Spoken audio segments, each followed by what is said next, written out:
and his name was Jonathan Cena. Do do do do. Oh, hello, hello everybody. Um, welcome, welcome. Need to tweet out the stream. What's up? This is really weird for me because I'm streaming, but everything's usually on my main monitor in front of me, but it's not today. So, welcome if you're watching the video. Hello. Just did a little watch along for the international games today. I thought, why not? I wasn't streaming. I wasn't doing anything. We are live.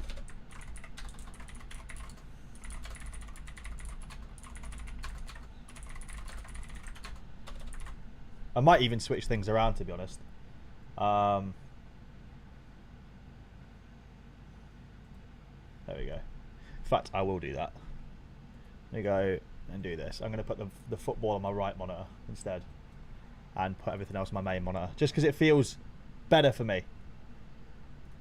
There we go. Everything's on the main monitor now.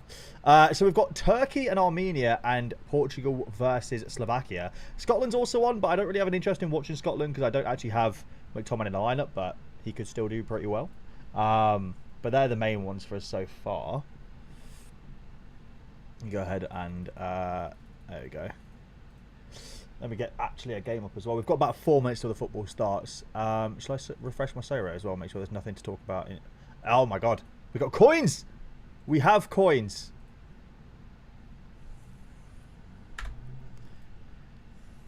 There we go. All right, coins are in. Beautiful.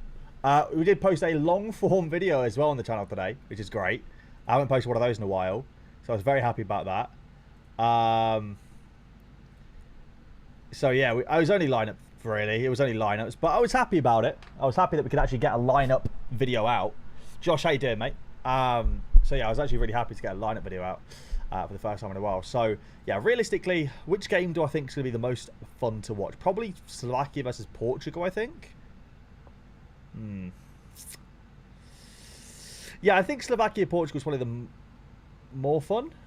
You're interrupting me watching it. Well, it's not on yet, is it? We've got about 3 minutes left. How you doing there, Sorare TV? What's up, brother? So yeah, I think Turkey-Armenia would be a good game to watch as well. Zalarian holders buzzing with the utility. He's still only 40 quid, which is crazy to me. I wonder how he's doing in Saudi. I wonder if he's just scoring mad goals and stuff. It's nuts, man. Nobody's safe, are they? Nobody's safe from Saudi Arabia. Wow. When they're throwing out the money, yeah, hell, I'd be a YouTuber in Saudi for the money they're offering. All right. Do I put some music on? We'll put a bit of music on as well. Why not? Let me get stream beats up and just wang on some stream beats, shall we? Just for the sake of having it on. I don't really listen to it myself, but just for the sake of having it on. I'm going to put on the Portugal game as well. Slovakia versus Portugal.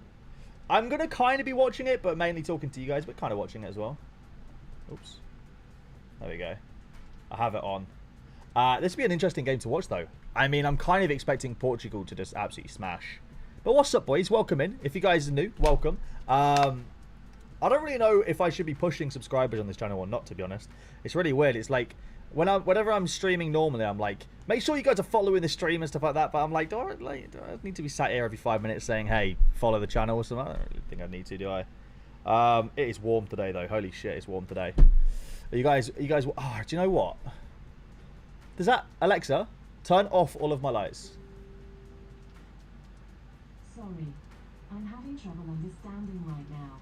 Please try a little later. Alexa, turn off all of my lights. Okay. I feel like that's fine. Is that okay? Are we is that an issue? Are we happy with that? That's surely okay, right? We don't need all the lights on and stuff like that, really, do we? It's just so warm. You could probably hear my aircon in the background as well. Am I wearing a Club America kit? I am wearing a Club America kit. Yeah, let me go full face cam so you can see me a bit better. Yeah, I'm wearing a Vamos Club America. We're wearing a Club America kit. It's actually a really nice kit. This is years old as well. It's like 2 or 3 years old. There we go. Put that back on. That's good. All right, perfect. We have other games going on as well. You know, Luxembourg versus Iceland. If anyone wants me to check scores and stuff, I'm more than happy to do that as well.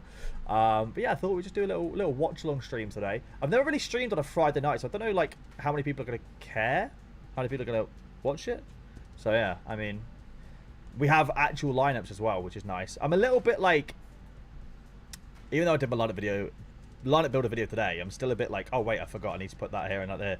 So like, I thought I had Under playing in my Cap 240, which I don't. But Brazil play at 1:45 in the morning anyway, so, and I'll stay up to watch that. What I might do is as well quickly hide the academies, because even though, like, you know, I want my players to do well, I don't really care, you know. Yo, Misaki, Rascal Misaki, what's up? How are you? So I'm gonna be a bit behind Sorare Day today. I'm gonna be about a minute behind apparently. So I guess what I'll do is I'll keep up to date on the Turkey one because I'm not watching the Turkey game. We realistically, Kerem Aktürkoğlu is the one we want to do really well. I could really use a couple of decisives from Kerem. How did he do last time for Turkey?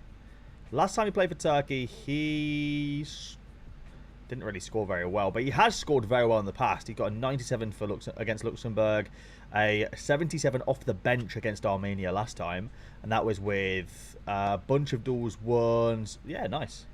Is your Sorare still up? I keep getting an error message. Which tab is it? This one. Yeah, mine's fine. Oh, wow. Ronaldo's already through. He's not really through, but... Ooh. I'm excited to see what Ronaldo's like, to be honest.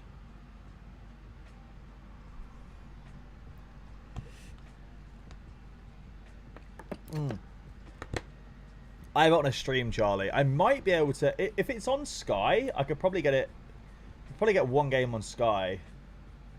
But otherwise, it's just a stream job for me. Right, what number is everyone? What number am I looking out for? So Bruno's 8, which is nice. So Bruno is the number 8. We've got Vitinha. João Palhinha's a card I really regret selling, to be honest. So...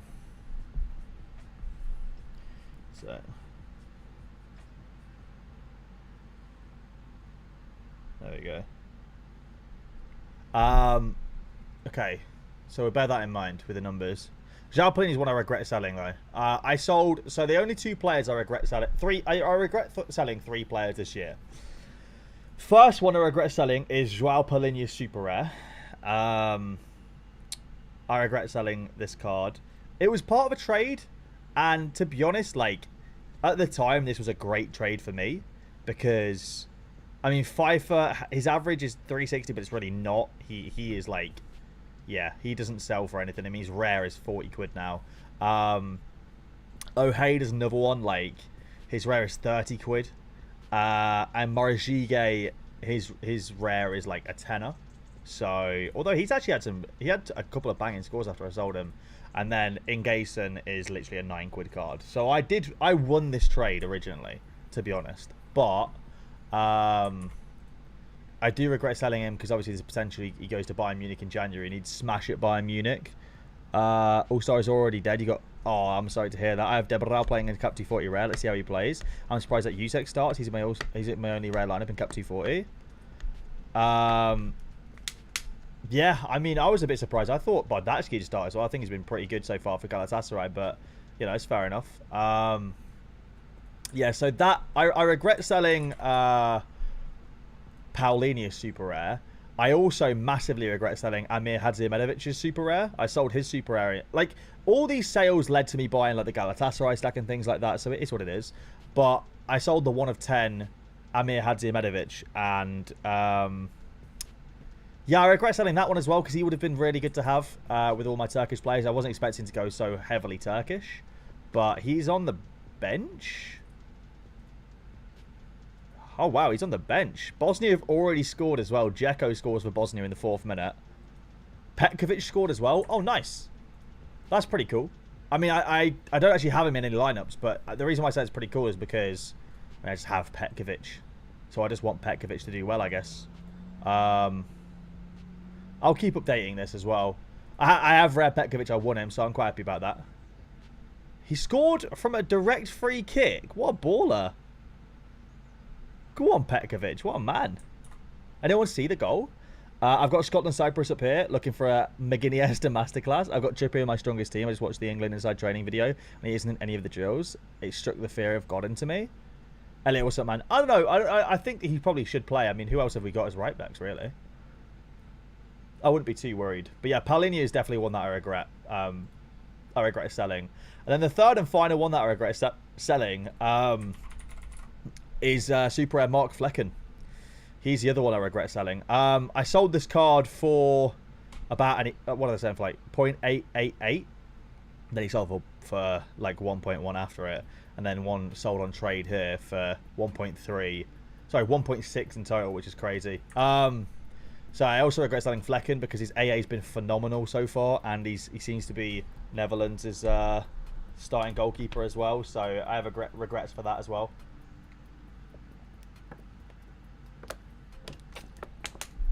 I wasn't expecting his AA to be so good for Bournemouth. I mean, I've always thought he's a decent keeper, but I never thought he was great. You know? I wouldn't buy Zaruki. I think Zaruki's going to really struggle this year to get into teams. To get into the Feyenoord team, to be honest.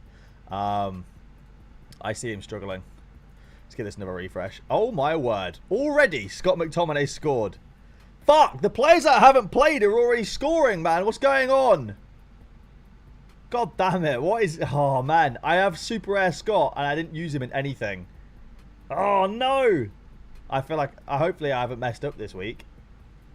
Of course they all score... Of course they all score... You know, can Doku and Bruno do some things? If I'd have played McTominay and Petkovic, I'd be laughing right now. Oh, no. Under hat-trick incoming. That'd be nice. Maybe all 3 assists from Kerem Aktürkoğlu as well. That'd be pretty cool. But yeah, it's a bit like... Probably should have played... I mean, who got the assist for this as well? McGinn? There you go. There you go. Your McGinniesta masterclass. John McGinn with the assist. There you go. You'd love to see it. I think, yeah. So... To be honest, the thing with McTominay and why I quite like having this Super as well is because they obviously play Cyprus, and then I mean they have a game against Spain, which is not going to be ideal, but they have a game against Georgia and then Norway in November, and like the Georgia game especially, I'd put McTominay into a good lineup with, you know. So yeah, I think that could be really good. Who's going off here injured for? Oh, Rafael Leao's limping. That's not good. So yeah, I'm happy about that.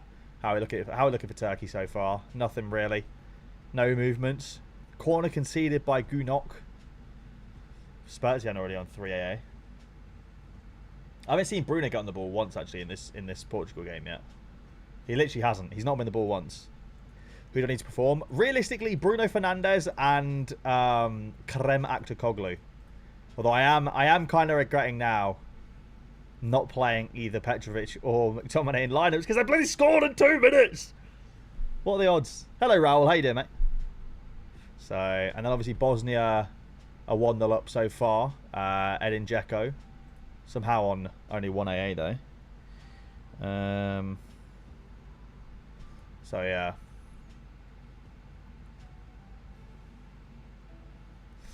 So, yeah. I mean, we'll see what happens. Let me quickly check my phone as well because it's been blowing up a little bit.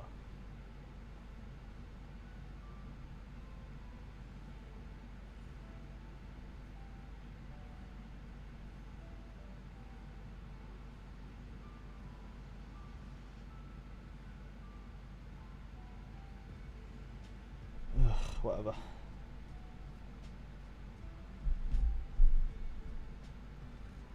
So yeah, we'll see how it goes. Great start though. Great start for those players.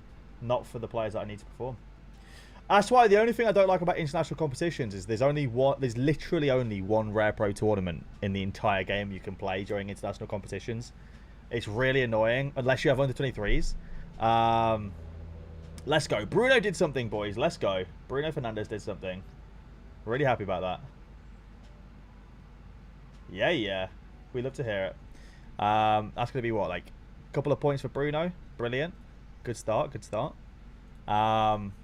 Yeah, that's the only annoying thing. Otherwise, I would have definitely played Petkovic and McTominay into some lineups. I just couldn't. Ooh, Kerem fouled somebody. That's not good.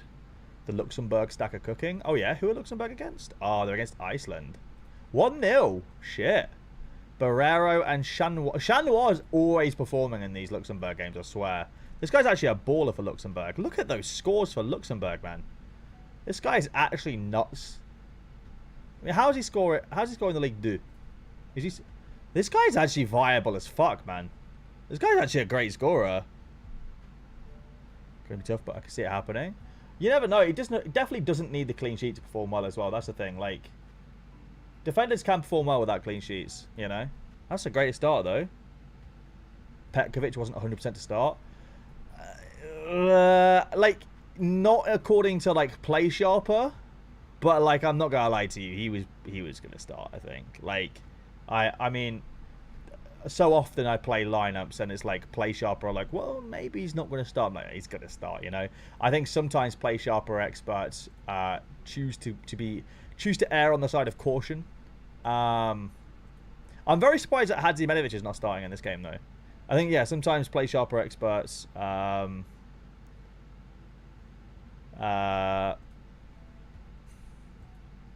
on the side of caution with that sort of stuff. Runnerson. He used to be an Arsenal keeper, right? So what we got? We've got... I'm trying to make sure I keep all this in a order. So game week centre, Luxembourg, Croatia, Slovakia, Turkey, and Cyprus. There you go. Messi's not injured, and Scaloni will tell tomorrow if he plays against Bolivia. Okay, that's good news then. So at least I'll know, because did I put Messi into a lineup? No, I didn't, did I? Not yet. Ooh, Slovakia getting a shot on target there. Diogo Costa getting some AA. Solid for the boy. We're on this game. Diogo Costa getting a shot inside the box. The only under 23 keeper I had this game week was Mamardashvili against Spain. They had an absolute howler against Spain. Yeah, that was rough. That was rough. I mean, what I find crazy, 7-1, not a single player with 100 points. Craziness. But yeah, I mean, I'll tell you what, actually, I'm not going to lie to you. To get 14 AA, sorry, to get 14 points when you've conceded 7 goals, it's actually kind of impressive, in my opinion. Like, 6 saves, 5 inside the box, and a diving save. Even with the minus 4.6 for possession as well, like, that's actually low-key sort of impressive, in my opinion. I'm surprised. Because it ain't easy, is it? I fully expect Portugal to absolutely slam, but like Slovakia are kind of showing them the game at the moment. How are Turkey doing? What are we looking for Turkey scores so far? It's been a 64% possession. Foul by Kerem Aktürkoğlu. Oh, that was earlier. Great. That's just a great start, isn't it? Someone tweeted about watching their Georgia Stack live, and I feel really sad for that guy. I saw that tweet as well. I did see that tweet. What are 20 doing at the moment? Scott McTominay scored 5 goals in the last 4 appearances for Scotland. He's only scored 1 goal in his 37 appearances before that. What a boy. We love Scott McTominay. We love Scott McTominay. Absolute baller. I really did almost put him into a lineup as well. Like, I really, really did almost put him into a lineup. And I'm really almost pissed off that I didn't. Like, yeah, it's kind of annoying.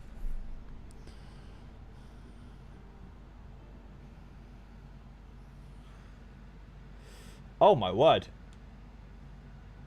Oh, my word. Oh. Okay, now Slovakia are cooking Portugal right now. Maybe a Petkovic assist as well. Oh, great. I guess a Spanish player that scored below 40 ahead of my team. Oh, that is pain. Yeah, that's painful. Mate, Slovakia are low-key cooking Portugal right now. Can't lie. I'm quite surprised here. I don't think this will be a Portugal smash. Ivan Ušec scored. Ivan Ušec has been insane, bro. What a player. What a player this is. Holy shit, man. Holy shit, dude. I mean, the good thing about Portugal is that they play Luxembourg in the same game week, so it doesn't really matter. Like, if your player's got a second chance, I guess. That's crazy though. These scores are. What up, Lala? How you doing, mate?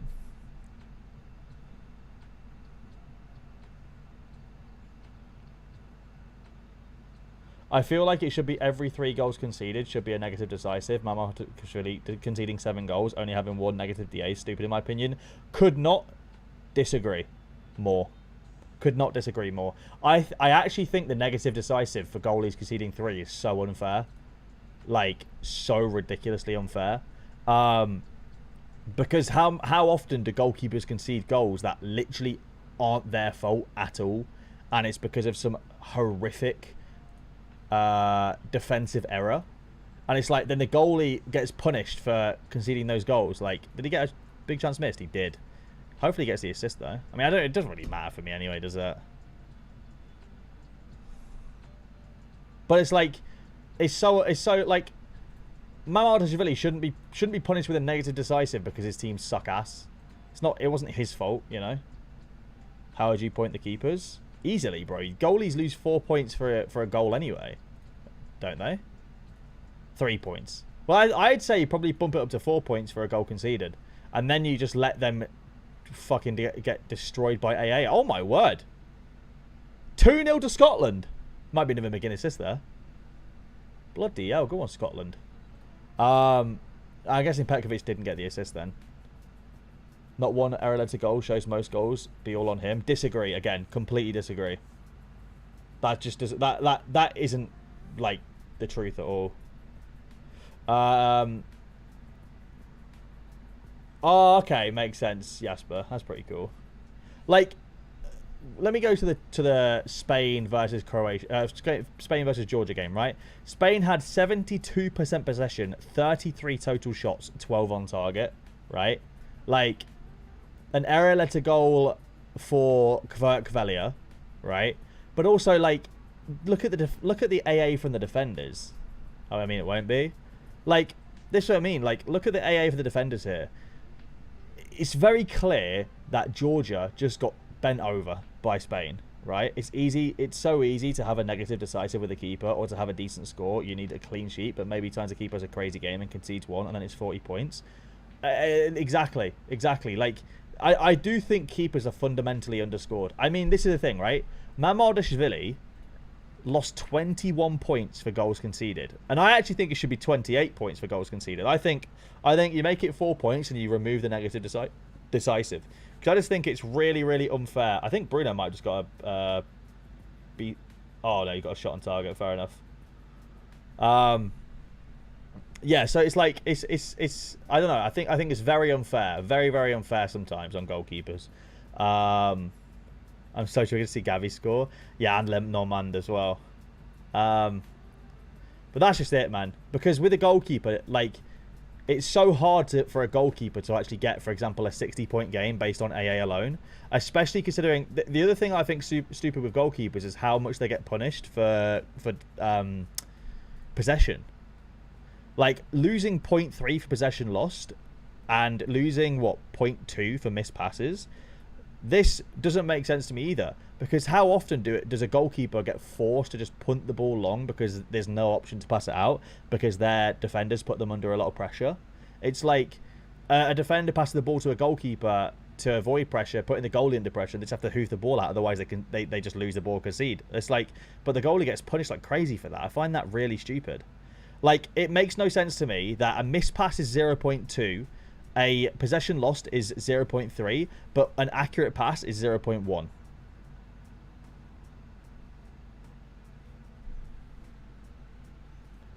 Make it make sense. Make it make sense. You know? Anyway, that's why I think the negative decisive is really unfair on goalkeepers. I think goalkeepers get punished more than any other player. There is a reason why keepers only get 60 to 80s and very rarely above that. Yeah, I agree. You should get negative decisive for, like, giving away a pen. Exactly. Error led to goal or penalty conceded, I agree. But not like, if you're going to give a goalkeeper a negative decisive for 3 goals conceded, give it to the defenders as well. If they leave those like they should, boost assists to like 70 or 80, and also attempt assists to like 10, which I think would make it slightly better. Then the most expensive player as well. Yeah, for me, like, I think with goalkeepers, I think you need to introduce like a double-double or a triple-double type thing for goalkeepers, right? I wouldn't make it just saves either. Oh, who got the BCM? Yilmaz, you twat. We could have had a Kerem assist already. Like, for example, I would say punches, good high claims, goalkeeper smothers, and sweeper keepers, all right? 2 goalkeeper smothers, 2 sweeper keepers, you get a double-double for 4 points. You get 2 punches, it's now a triple-double, right? You get 2 good high claims, it's a quadruple-double. Or maybe you just eliminate one of them and just keep it triple-triple and that like they do with normal ones. And yes, it'd be really hard for a goalie to actually achieve that. But if they do, all of a sudden, conceding or not, they can get big scores, you know? Good point. You should raise this with Sorare Data Andrew in your next show. You know Sorare Data don't actually... It's not Sorare Data that makes the scoring, right? It wouldn't really make a difference if I raise it with him because nothing would happen. It's so rare that actually do the Matrix. How did Bruno get a BCM for that, by the way? The fuck? Bruno got a big chance missed for that. He was like 12 to 15 yards out. Wait, what? That's crazy. He was barely inside the box. Huh? Brother, Opta are so fucking stupid. It's third party, but they pay for it. But they don't add the scores on, right? It's Sorare that add the scores on. I absolutely agree on that. Now you got to have a game where the opponent is actually offensive but doesn't score for your keeper to get a good score yet. Just realised I didn't swap Allison for Olsen, and now all my all-star lineup is probably ruined. Oh, man, that sucks. Yeah, that's rough, bro. I always double-check on the morning just in case.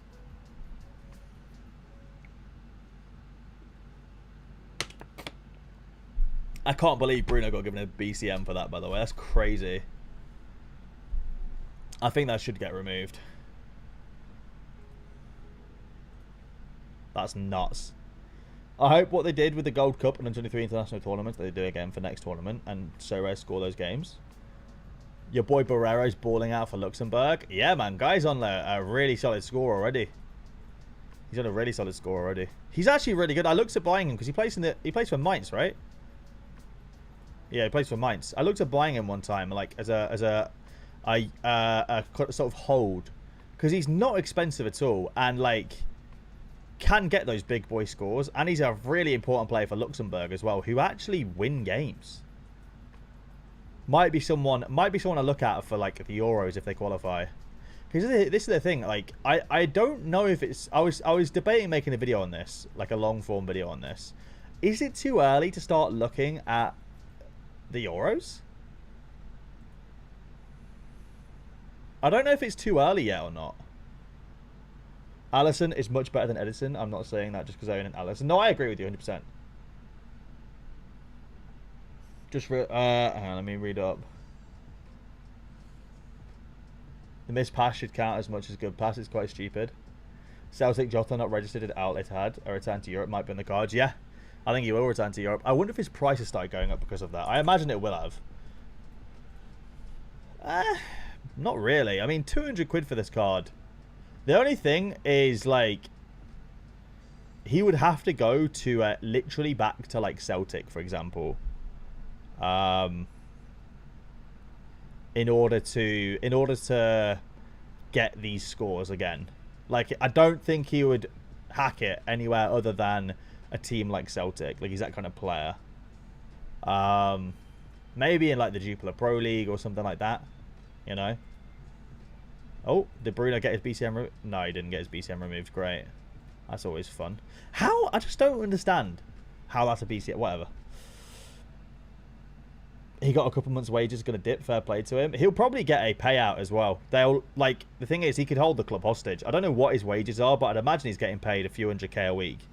Like, just given the fact that how big of a signing it seemed and how big they made the announcement and stuff like that. If he's making the bag there, like, let's say he's making even just like 70 grand, 80 grand a week, which is a lot of money, but it doesn't seem a lot in the grand scheme of things because we're used to Premier League wages. Like, he could probably get himself a couple mil as a payout to cancel this contract and move to another club, you know?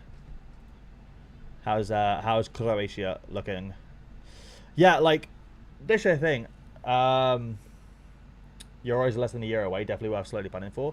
Well, that's what I'm thinking. I really like the idea of potentially... So, my thought process was, and what might make sense, is I'm going to... I've got a pretty much a Fenerbahce stack regardless. I think what would make sense is picking up a Livakovic and then in the Euros, I could have a Livakovic card in the Euros. I could build a sort of Croatia stack, because I think Croatia are a team where like you can have some monster scorers. But then again, Croatia is also one I feel like it'd be quite... I don't know. I could also build like a Turkey stack, for example. And I could run like Kerem, Kochu or Kalhanoglu, any of the defenders, Gunok, and it'd be a lot cheaper. Like, that could also be an option. I don't know. I also thought about potentially Germany. I don't know if Neuer is going to be Germany's goalkeeper at the Euros, but like... Oh, don't you dare be another BC. Oh my god, Yilmaz!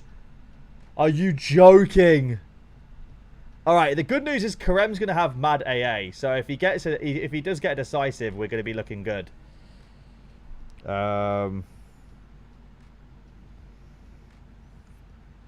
That's so annoying. Why is this guy fucking me out of a big Kerem game? I wish I'd have used bloody Petkovic now instead of Bruno.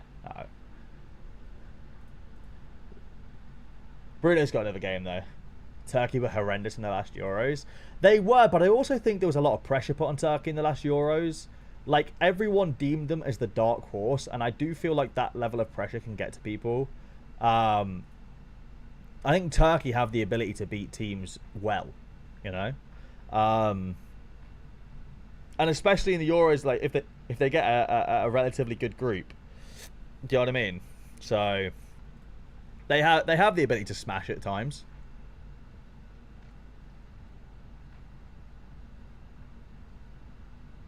I got Gakpo rare as a reward last week. I can't decide if I should keep him or sell him. What would you do?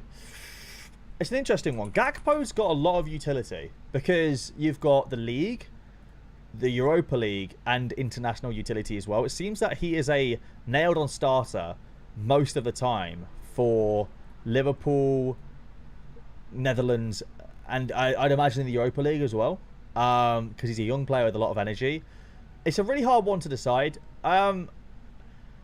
I don't think you can use this card in priority lineups most of the time, because unless Liverpool are playing against a Bournemouth or a Luton Town, I would not back him to get decisives. But every now and then he pops up with a decisive, and when he does get a decisive, he usually gets a decent score. I would potentially wait until... Because this is the thing. Realistically, Liverpool have got... Or Gakpo's got a great matchup in 405, great matchup in 407, great matchup in 408. This might be a time where you can sell, potentially. I just don't know. Like, it's really hard. This one's a really hard one to predict. I don't really know. I don't think I can give you a definitive answer because it's a really hard one to predict there.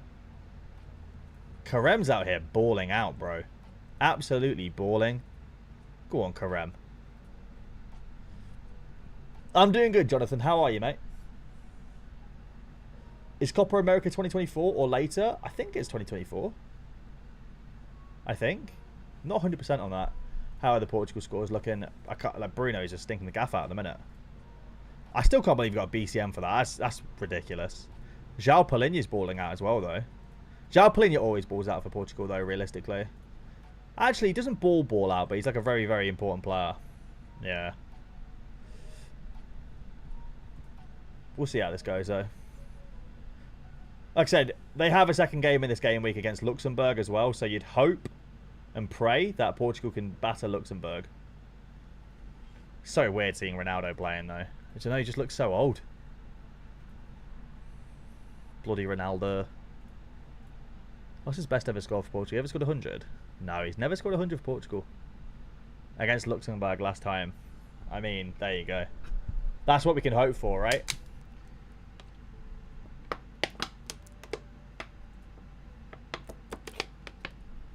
It's nice to see Kerem getting good AA, though. Scotland are winning 3-0 now. If McTominay's done it again. If Scotty McTominay's done it again. Dallo is playing, yep. Romero's probably the on-form player on Sorare at the moment. He is. He's smashing it right now, isn't he? Romero's killing it right now. I swear, if Scotty McSauce done it again, I'll be fuming. I won't. Be very happy for the boy, actually. Who's got an own goal? Did McTominay get the assist for McGinn?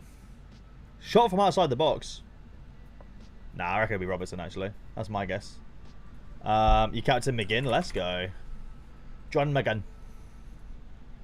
Yeah, I mean, Romero's been crazy. I do find it very interesting, though, that his price hasn't like, rocketed up.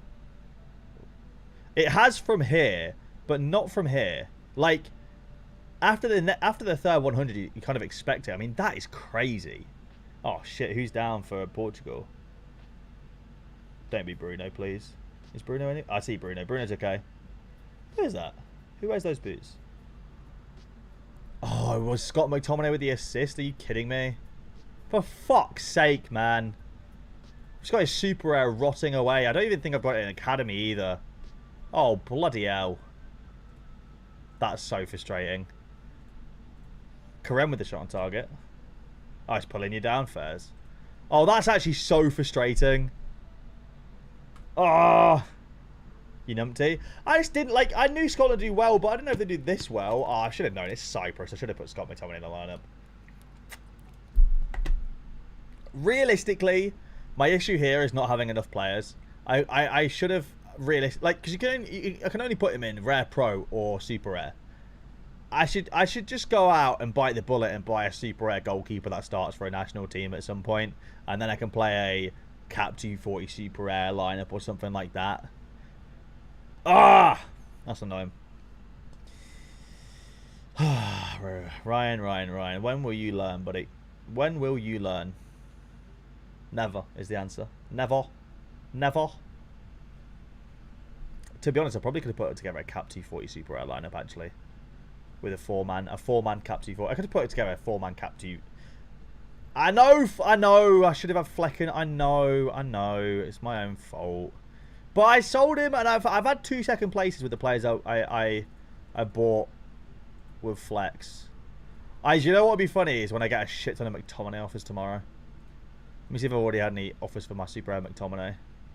No, I've not. I will. I guarantee it now. Big Scotty McSauce. I'll never sell him. You'll never get him off me. Just get a Carl Haynes super rare. I don't think I can anyway, because I mean they're playing against Sweden. I'm kind of hoping that Sweden do well. And I mean Sweden and Belgium. Fuck that shit. How much would his super rare cost? £900. Yes, screw that. Fuck that. No, I'm good. That doesn't seem like a good deal for me. I might bite the bullet and go get Flecken again. I'm in two minds whether I go get a Flecken or if I go and get like a... Why can't you do it for United? I mean, Man United don't play against Cyprus today. McTominay almost scored again. Fuck off. Christ alive. Will Flecken start for the Netherlands when Billow is back? Who knows? I'd imagine so. I mean, Flecken's probably their best goalkeeper in terms of status. Like, he's the only Dutch player playing in a top 5 league now, right? I don't know if that's what they care about, but yeah, I don't know. It's one of those. Roll on 407 facts. I mean, you might even be able to make a little Scotland stack, to be honest. Didn't think Ham was that pricey. I mean, I'll be honest with you. The right answer, if I was to buy a super rare goalie, would have been Sehich.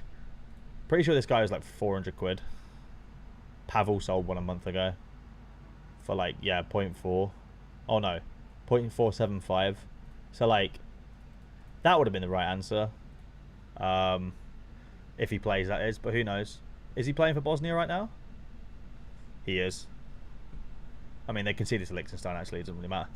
I'm in two minds, because either, what I'll do is, either I'll probably, I think probably picking up a Flecken again would make sense for my gallery, because I have a lot of Champion Europe Super Rare options as it stands. So it's like, it'd probably make sense for me to do that, because then I can eventually, if I ever needed to, run a Champion Europe Super Rare team as well, if that was ever an option. Because I have quite a lot of Champion Europe Super Rare options now. I've got Lissandro Martinez, Scott McTominay, Jeremy Doku, Kim Min Jae. Noppert is third choice now. I don't expect Knocker. I expect it to be Flekken. Flekken's probably the best Netherlands goalkeeper, if I'm being honest. They don't really have any good Dutch goalies right now. I mean, Flekken's okay. I wouldn't say he's great, though. Oh, it reeks of a BCM. Ah! What's going on, man? I'm getting fucked right now. What is going on, boys? Bruno with a BCM. Fucking Axel Cogley with a BCM. Like, what are we doing here, boys? What are we doing? But don't worry, because Scott McTominay is just out here balling. 100 points inbound. Fucking didn't use him in a lineup, did I? Bastard. Absolute bastard. How are we looking in Luxembourg game? Hey, they're still putting Iceland to the sword here. Not really to the sword, but you know what I mean. Verbruggen's a huge talent. Hopefully he can become a top keeper. Yeah, absolutely. I agree. In the future, for sure. Oh, man. Oh. That's so frustrating, though. Let's screenshot that.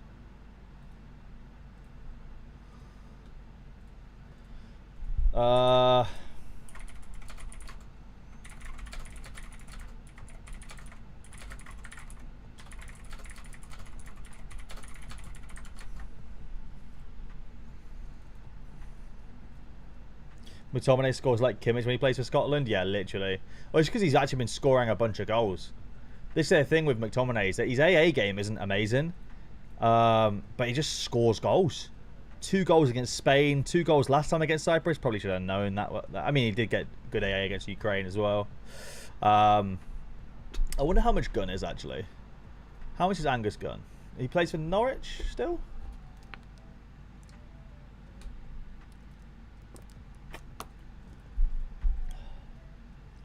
Bloody hell, Vitinha. That was a good effort. Oh, sorry, data's broken. No, we're good.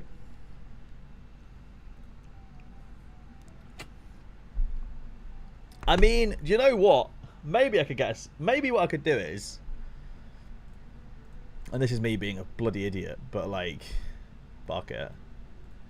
I wouldn't be able to afford Super Rare Porteous, I don't think. He'd be expensive as fuck. I mean, it's not that bad. Maybe I could literally... Jack Hendry plays for Al Ittifaq. What the fuck? Maybe I could literally run a Super Rare Scotland stack one day. Get myself an Angus Gunn. Okay, that's mad expensive, to be fair. I wouldn't pay that much. But, like, get myself a Super Rare Scotland stack. And then, like, every now and then you just get God tier matchups where they're just favourites like crazy. Get myself, like, a Super Rare Porteous, even though he scored terribly that time. Or a Super Rare Robertson. Super Rare McTominay. Just the issue is forward. Run a different forward, maybe. He's already the backup keeper this international break behind Flekken, so he's close to starting. I was really hoping this year was the year Kelleher would break out, and particularly for Ireland, and Bazuni stinks, but just so hard to get time over Allison. Yeah, I hear that. See, if I had unlimited money, I'd just run a Scotland stack in, like, Cap T40 Super Rare during international breaks. But, like, I don't have the money to go and... I don't have the money to go and buy a bunch of Super Rares, Scottish Super Rares, just for 3 game weeks a year, you know? I wish I did. I wish Karem would bloody score or assist, mate. That'd be fucking great as well, wouldn't it? Bloody hell. We do something here. How's Bruno doing? Bruno! How are you still on negative AA, you absolute flop? For fuck's sake. I still don't think it was a BCM, but whatever. It's not going well, chap. Croatia is still 2-0 up. How's Luka Modric looking? Sheesh, go on, Luka Modric. What baller. BCM for Petkovic.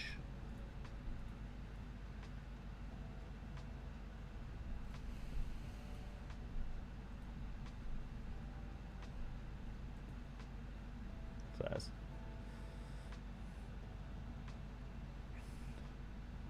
That's never a foul. I can't believe that just got given against Vitinha. Did Portugal have yeah, Portugal play Luxembourg.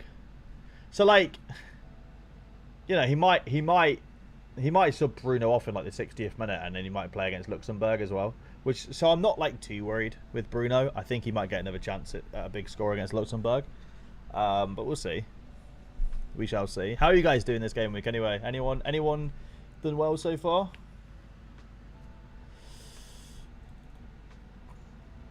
Mad how De Gea and Hazard still don't have a club. I think Hazard's done so. Yeah, Modric's still killing it, man. Modric is still doing the business at his grand old age of 56, apparently. I remember buying a Modric one time. I bought a Modric like last year. It's crazy how much I paid for the Modric I bought last year as well. So at the moment he's 64 quid.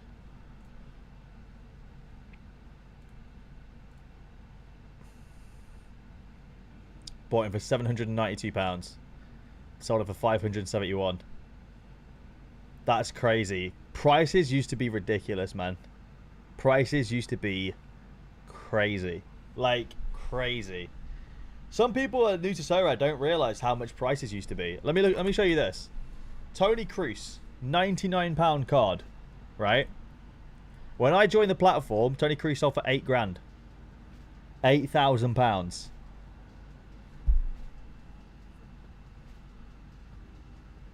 It's nuts.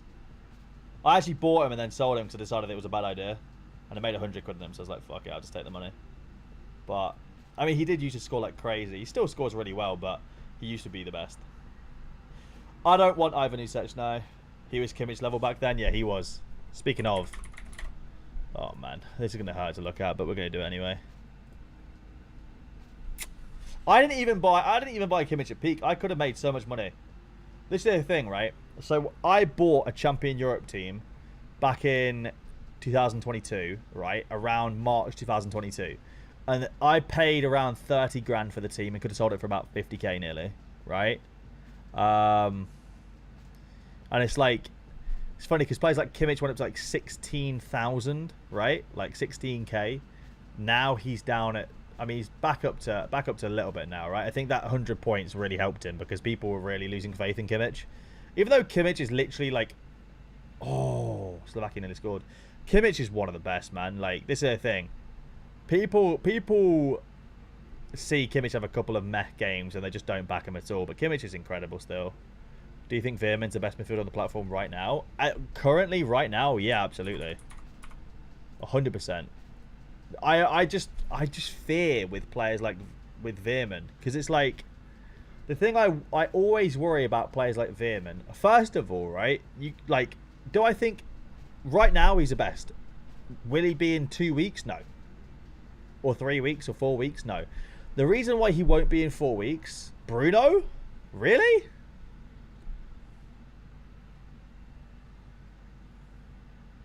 Get in, Bruno. Come on, boy. My stream's like a minute behind. Let's see. Let's see the goal. I hope it was a good goal. Get the fuck in, Bruno. My fucking gut. Get in, boys. That's a good start. It's a good start to this week, boys. It's a very good start to this week. Here we go. I'm seeing the attack now.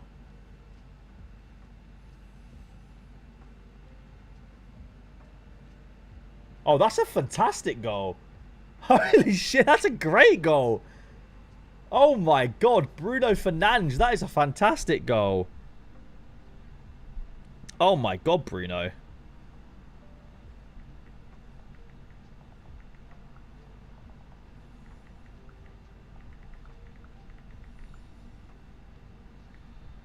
Fucking hell, boys. He scored an absolute banger there. That's a great goal. Anyway, I don't think Veerman's going to be the best player on the platform in like 3 weeks because I can't lie to you. I just don't see a world in where he gets green scores in the Champions League, right? Against Arsenal, I think PSV will get smashed. Against Sevilla, I don't think PSV will win. And against Lens, again, I just don't see PSV beating Lens, Sevilla, or Arsenal. And you might be thinking, Ryan, that's really harsh. You know, they battered Rangers at home. They did well with Rangers away. But the same, like, you are right. They did. But, like, they also didn't batter Sturm Graz that hard. Like, they did. It was 4-1, right? But I remember watching that game and thinking, like, they're not They're good, but like, okay, maybe they were a bit better. Maybe it's not Stonecrest I'm thinking. Maybe it was the Rangers game I was thinking of. I think it was this game I watched. And I was thinking, like, PSV are good, but like, are they that good? I think it was this one. I think, was it De Jong that had a bunch of big chances missed in this game? No. Was it Noah Lang? I watched one of their games. I can't remember which game it was. And I was like, wow, they're missing a lot of chances. I don't remember which one it was. But like, yeah. I think to be the best midfielder, you've got to be good in the midweeks. Yeah, I'm not surprised. I'm not surprising. I'm going to start getting offers for Petkovic, aren't I? Petkovic with 2 goals now. I'm going to start getting offers like crazy. PSV fan, I can confirm Veerman's insane. However, I do think he won't keep his scoring like this. He's the best player in the league. I think Veerman on the weekends will be insane. But my worry now, because I don't think he'll keep it up in the midweeks, right? And the reason why I don't think he's the best midfielder on the platform is because if he doesn't keep it up, this game versus Rangers was our worst game this season. We missed a lot of chances. Yeah, that was the one I was thinking of. It was I think the Rangers game. Oh God, Diego Costa just passed the ball out to the defender. That was poor. Yeah, it was the game. It was the game against Rangers where they missed a bunch of chances. And I just thought, like, you know, if they play like that in the Champions League, they're fucked. You know what I mean? Go on, Ronaldo. Oh, that's poor. Do you think with Sangare leaving it will impact his scores? I don't know. I'm not really sure. I mean, like, they seem to do fine against Volvic, you know? So, I don't really know. We'll see. Maybe against Lons, because they are ass. Yeah, maybe against Lons. But yeah, so the thing the Champions League also brings in is a new risk that there's potential against easier opponents, like Go Ahead Eagles, against Volendam, the games where you really want Veerman playing, these 3 games here. Like, maybe against Volendam, he gets rested so that he's fit for Sevilla at home, you know? Because that's what, like, they have a good chance against Sevilla at home, right? And they want to try and progress. They get more money if they progress, you know? So it's like, my thought process is, like, they could play somebody else and or take him off after 60 minutes or something like that. Like, there's potential for that too. That would worry me with Veerman. I don't know anything about PSV, by the way. Let me just specify, I don't actually know anything about PSV. I don't know about their rotations or anything like that. That's just what I'm hypothesizing, right? Oh, you didn't sign Vranks? Damn.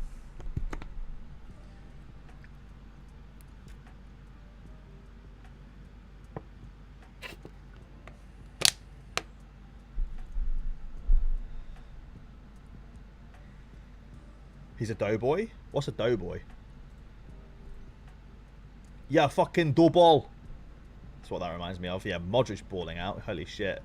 Big Bruno Fernandes. We love to see that. That's good. If we can log a big score in this game with Bruno, then we don't even need to rely on the second game of the week. But this one's tough. Two BCCs and a BCM is tough.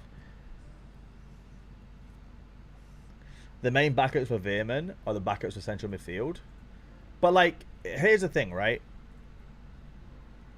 Like, from my experience, and obviously I don't know anything about PSV, but from my experience, challenger teams tend to rotate for big European competitions. Just always seems to be what they do. Like, that's been my experience for a long time. Excuse me. And so that's just like what goes through my head when I look at potentially buying Veerman. I'm like, yeah, will he keep up 100 points a game? Probably not, but will he still get these 80 pluses? I'm like, absolutely. He's got like an amazing matchup. NEC at home is an amazing matchup. Almira away, Go Ahead Eagles at home, and Volendam at home are all amazing matchups. But like, playing 3 in a row and then having a Champions League fixture, is he going to play every single one of these games? Can I put him in priority lineups every single game? I don't know. I can see what happening is I can see him coming back from international break, playing against NEC, playing against Arsenal, playing against Almira, playing against Go Ahead Eagles, resting for Volendam, playing against Sevilla. That's potential. Or he could play against NEC, play against Arsenal, rest against Almira, play against Go Ahead Eagles, rest against Volendam, play against Sevilla. I think Veerman will probably get taken off when we go a few goals up, but I don't think he won't start. I think the big risk is that he most likely leaves next summer.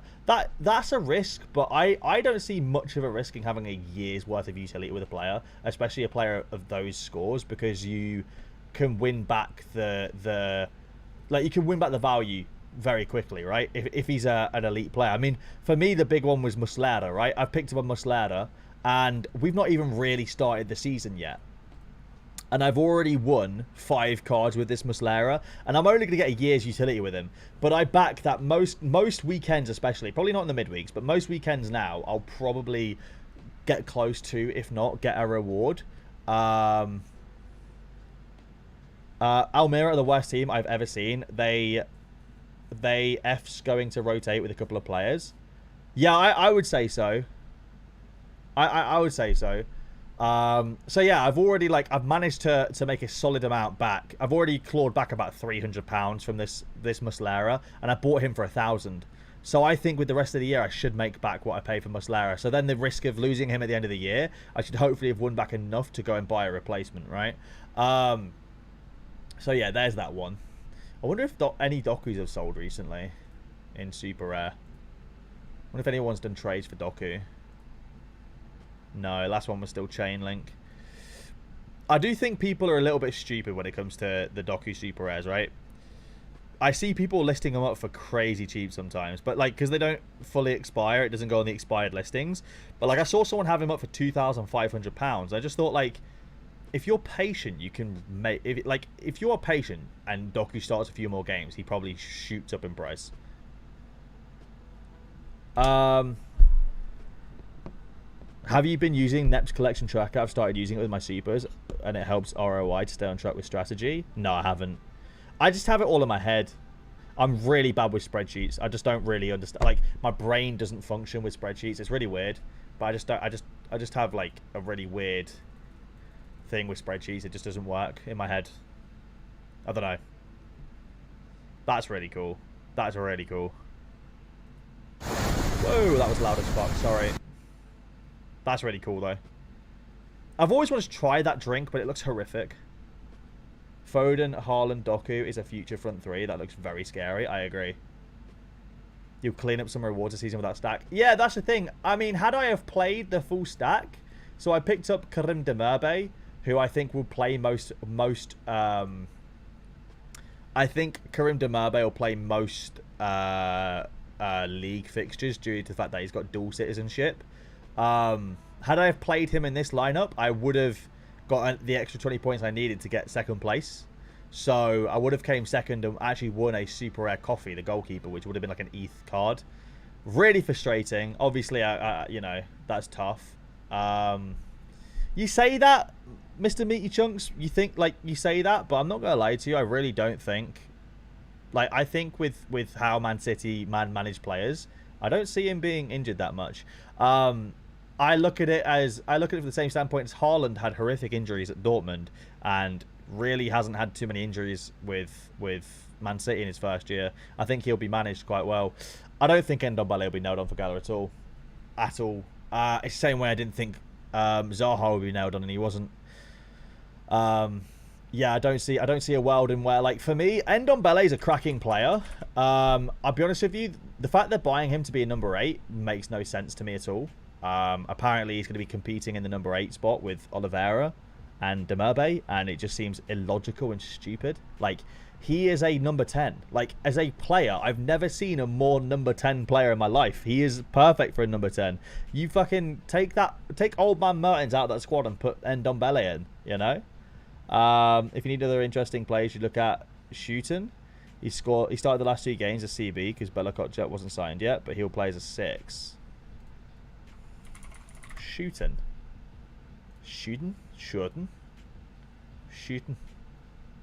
Yeah, it looks pretty decent. Jurdy Shooten. The depth of all Turkish teams have now is any attacker nailed on. I would say, if we're talking Galatasaray, I'd say that Icardi is nailed on. And I think that Kerem Aktürkoğlu is nailed on as well. With Galatasaray, if you know the team, you know, like, that there are a few completely nailed on players, right? So, like, in the league, the nailed on players in the league are going to be Aktürkoğlu, Demirbay, and Bardakci, right? Because you need 3 Turkish players. So as long as they're not injured or exhausted, they should start every league game. Because in the league you need 3 Turks, and they are comfortably the best 3 Turkish players at Galatasaray, and they fill vital positions. So yeah, In the Champions League and then hopefully future Europa League games, I would say nailed on players will be Icardi, Torreira, Angelino, Nelson or Bowie. One of them for sure will be nailed on, maybe both. I don't know if Bud actually plays all the Champions League games. I think maybe Davinson Sanchez will. And then we'll see. Like, I don't expect Demabe to play in the Champions League. I won't be playing him in any of my stacks. I don't. Who knows about Mertens? Tete's another one. Zaha, I'm not gonna lie to you. If you bought a Zaha expecting him to play a bunch of games against Galatasaray, I think you'd be massively disappointed. I mean, he just has an awful attitude, like a terrible attitude, and he's always injured. Like, he's just a player that I just don't think is going to play a huge amount of games, really. So yeah, I feel for people that bought him expecting him to play every game, because I just don't think you can ever play that card in a priority lineup. Same with Ziyech. Ziyech is not going to survive Turkish football. He might play a few Champions League games or play a good chunk of Champions League games, but he's not going to survive Turkish League football. It is so physical. He will be folded like paper. Yeah, exactly, Raul. He's injured. The guy's got a terrible attitude.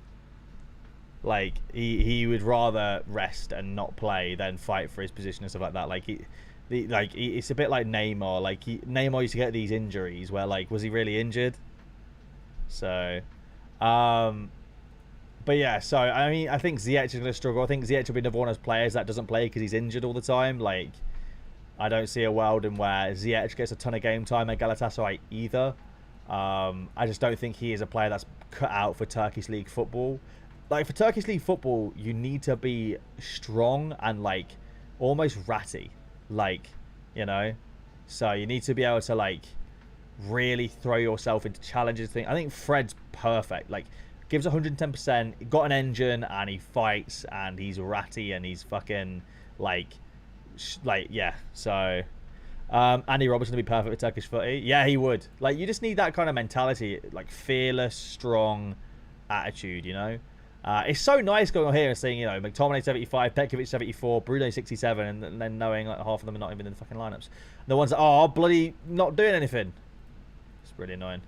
Who got the BCC for thingy then? Was it actually Yilmaz? I think it was, wasn't it? Yeah. I don't mind Yilmaz, actually. I think he's actually a half decent player. But yeah, I just don't see him getting a huge amount of game time now at Galatasaray. I mean, maybe he does a little bit. That's the thing. I think one thing I've learned with being in the Sorare community for a year now is, and obviously there's a lot of money involved, so people are really overly cautious. But like, it almost annoys me. And I know people mean well with it, right? But it annoys me. I will put out a lineup, and the first thing people will be like, "Ooh, be careful about that guy," and I'm just like, why? Do you know what I mean? Like, I don't know what you expect that to do. But I'm not going to now go and sell him and buy somebody else with 18 minutes of the deadline left. But I get a lot of, be careful with that guy. Or, are you sure this guy's locked in starter? Do you think this guy's going to be a locked in starter? And it's like, we have like, football is a simple game at the end of the day, right? You play your best players that work in a system. Like, I think a lot of the time people are overly cautious. I don't expect a lot of teams to go and buy players that are perfect for the system and that are great players and then not start, you know? Do you think Under is locked for Fenerbahce? I think in the league, 100%. I would say in the Conference League as well, he will be 100% because he's comfortably their best right winger. I mean, he's got Ryan Kent to battle with, and I really don't rate Ryan Kent. I just think with Under, it's going to be probably injuries will be the biggest thing for him. I think every now and then he gets a knock. Not Kent, Under. But I do expect Under to be like that guy. I think he'll score really well because he was great for Marseille, and the league is way easier. Fundamentally, no one is locked in as a starter, but people could be 99.99%, but anyone could be rotated or rested at any time. 100%. But I also think if you're going to sit there living in fear that someone gets rotated all the time, like, you might as well not play Sorare. It's my opinion, you know. I like taking risks, and yeah, sometimes it doesn't pay off. But I would much rather take a risk than be a pussy and constantly be like, but he might not be locked in. So what happens if he doesn't? You know what I mean? Like, fuck that shit. I take risks. Mama didn't raise no bitch. I love gambling. No, the point I'm trying to make though is like, I think we're all sometimes too cautious, and I think a lot of the time, the big payouts are the big risks are the big payouts, you know, and that goes in multiple different ways as well. Like sometimes a risk might not seem like a risk. Do you plan on doing gallery review content? Probably not. I can't lie. I find it boring as shit. I find making gallery reviews boring as hell. I was warned about it as well before. I was warned about gallery review content saying it'd be boring as fuck before, and I have found it boring as shit. Oh, did that Providence sell earlier? No. How long has it got left on it? An hour, 28 minutes. I'm intrigued to see what this card sells for. Yeah, so I like...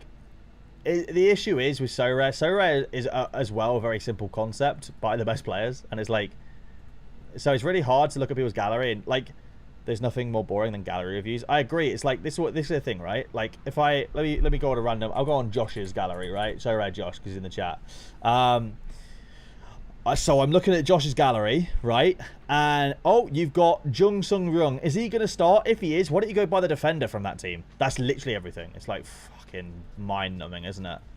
Just the same advice to everyone. It's just mind-numbing. I risked Doku 1 week and he got me a tier 2 in M23. I risked him again the next week and he was benched before the City move. Lost me the chance of winning at Cap 270. You win some, you lose some. There you go.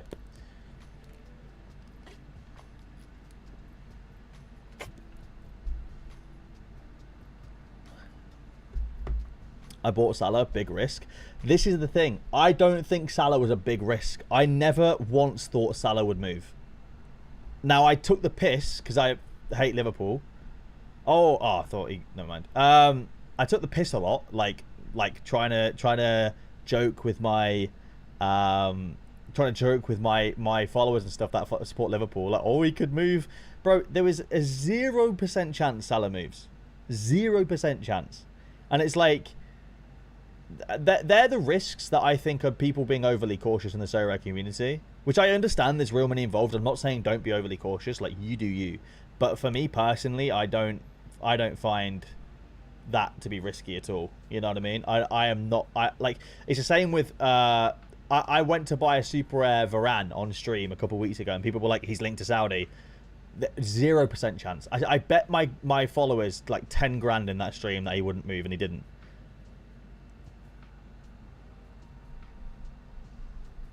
Hey, let's go, Mr. Meaty Chunks. That's sick, man. It was not a nice feeling seeing all that news. Nah, this is the thing. I think some risks are not risks, but people make them out to be risks, right? Like a team's best player not starting. Fucking PSU fans is like the worst, right? Because he's the most negative person I've ever met. In the sense that, like, there was a game week, for example, where I had a really good start, and then it was like Bruno Fernandes was the last player to play, right? Do I think Turkey still wins? Yeah, I think Turkey can still win this game. We'll see. I think it can definitely still win this game. I think it was like I want to say game week 397. Yeah, so I had a good start in this one, right? Like, I think I had like, what I have, like 370 points with Bruno left to play, and with a Bruno 100, which is definitely possible in this. Like, we could have cooked. Unfortunately, we didn't get a Bruno 100, but like, he goes to me something like he goes, oh, your lineup's looking decent. Now I wouldn't like, now it's left to see if Bruno starts, and I was like, the fuck do you mean if Bruno starts? That is like what do you actually mean? Like, or it might have been somebody else. Like he's like the biggest one. He'll always say to me like, someone's risky to not play. I'm like, you don't understand football if you think he's risky not to play. Sean clowning Hey, but no, it's the opposite. I'm clowning Sean. Sean is so fucking pessimistic sometimes when it comes to like certain players not playing, and it's like, so I feel like sometimes I have to get a bloody hammer and like hammer him in the head and be like, Sean, he is gonna play. Stop saying he won't play. But I think it's because Sean's been burnt so many times with lineups and random DMPs that he wasn't expecting. The only way Bruno wasn't ever going to start is a random illness or injury. Yeah, exactly. And this is the thing, like, the other thing is, like, in fairness, there have been times where a player has got injured in the warm-up and not played and stuff like that, which is also understandable. But like when it comes to starting, I feel like I've got a decent grip. There are some risks I take every now and then. Yeah, Gvardio getting subbed is weird. There are some risks I take with players starting and stuff like that, like every now and then. That are calculated. Sometimes you get it wrong, but like there are some players that just lock starters, and I just know they're going to start every time. You know. Hello, Ollie. Hope you're doing well. Bruno's a captain, yeah. It might not have been Bruno. It was somebody. Like, he said someone I was like, it's the most obvious starter ever. Did I play Petkovic? I didn't play Petkovic, no. I played over... I had a choice of Petkovic, Under, and Tadic, and I played Tadic. Because I just thought, like... Tadic... Like Tadic had an insane AA game in the last game week anyway. Like... I just thought, to me, like he got a BCC in a great AA game. If he got the... If he got the assist in this game, it's like, what, 80, 85 or something? Petkovic was the worst of the three you mentioned. Yeah, it's funny because he sat on 74 points. But, like, yeah, it was one of those. I mean, I'm quite happy with the lineups I made. Obviously, I mean, I could have played McTominay over Karamak Tokoglu, but Tokoglu's had 2 big chances created and a big chance missed so far. Like, realistically, this is a 100-point game by half-time if, like, fucking Yilmaz scored his 2 chances and he scored his chance, you know what I mean? Like, we're ordering 100 points kind of thing. So, I haven't done anything wrong yet in regards to the lineups I've built. And I think the 2 lineups I actually built that are my main lineups are pretty strong lineups, to be honest, as it stands. Obviously, it's not a great start for... I mean, it's not a bad start for Karem. Like, if he gets decisive, we're looking good. Bruno's got this already on 67 points, and he has a second game as well. And then, obviously, this is what I went for in Cap 240. So I went with Tadic over Petkovic and Under. But, I mean, like, it's still a strong lineup anyway. So, it is what it is. And this one has a risk of Bologna not playing too. So, like, that's why, like, this is the what I would call, like, the risky lineup. Like... Harry Maguire might not play, Bologna might not play, Neymar might not play. So it's like it's a risky one, and I put all my risk into one lineup, and I just chucked Casemiro in here because the sake of, he's going to get good points anyway. If they all play, like, these two will get good points, and I'd rather put them in there than in here, you know. So yeah, that's kind of how it is. So I guess we'll see what happens now, and hopefully Krem Akturkoglu can ball out for us. Let me refresh my totally legal form of watching this game. And we'll see what happens now. Modric hit the crossbar. Modric! Sorry. Yeah. Turkey don't have any proper strikers. I don't think so. If they all play, it's a banging lineup. Exactly. That's the thing. Like, Neymar having a 0 L15, like, makes this possible, you know? That's an insane lineup with L15 of 0, you know? And of course, Brazil are, like, ridiculous favourites to win, right? And you'd hope that Neymar can absolutely bang points, being Neymar and Casemiro. You'd hope bang points, being the favourites they are. So if we were to get like, a 3 or 4-0 Brazil game, 100 points from Neymar, a solid 75 plus from Casemiro, and my keeper and Maguire start, this lineup could be insane, you know? We'll see what happens. I don't think Lithuania are particularly great either, are they? Did we get another attempt at assist? We did. Under, with a left-footed shot, is saved in the bottom right corner. It's a shot on target, though, for Under. There you go. Gvardio got hooked at half-time. Was he playing badly? Or is it just a precaution? Because he hasn't really had too many minutes, has he? I'd imagine maybe it's like... Oh, no, actually, he has played for City. I didn't realise he played so much for City. I thought he'd had 3 bench appearances, but no. Quite nice. Oh, he played good. Caution, fair enough. Makes sense. They play again in 2 days, yeah. That's the thing. I'm kind of hoping that Bruno can get a second decisive and then get subbed off, so he has another game to have another go, you know? Like, if Bruno can get a goal, another goal or an assist with a big chance created, put him on that 90 points mark, like, that would be fantastic, because then we're kind of hoping that, like, he's got a second game. He could even go and, yeah, I know. Oh, Armenia scored. Oh shit. Was it Zelarayan? So weird to me watching Ronaldo still play football at 55 years old.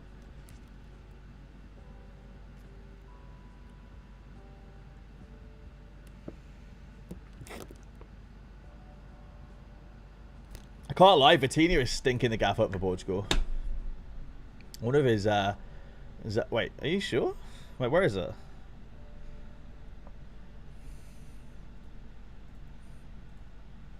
I thought they removed the BCC then. That'd been nice. Remove the BCM from him as well. Oh, there you go. You are right. Right-footed shot from the centre of the box. Damn.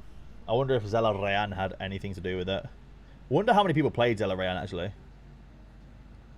Yuksuk's actually done really well so far. Ismail Yusuk, who I think is a fucking bellend. I hate this guy so much because he fucked it for our Fenerbahce game. I mean, it was the 84th minute to be fair, but like he was just like shocking in this game anyway. He was absolutely shocking, and then getting the red card was stupid. Rebound apparently makes sense. Hopefully that means that Turkey play even harder to try and get their result back. You know. Question, right? If a shot hits the post of the crossbar, it's classed as off target. But if it goes in, it's classed as on target. But where like does a player gets a shot on target if they score, right? But like that's what I don't understand. How can it be off target and on target at the same time? If Robertson and McGinn could get 7 more AA between them, what are they on? I mean, Robertson's about to get 10 AA at some point. Robertson will get a plus 10 soon. Oh, he got a BCC as well. That's paying. McTominay's on even more points. Getting a tackle 1. Kinnell. Fuck, man. I wish I'd have played McTominay now. I really do. I really do. Can you imagine I won a reward with a Super Air McTominay? That'd literally be the dream.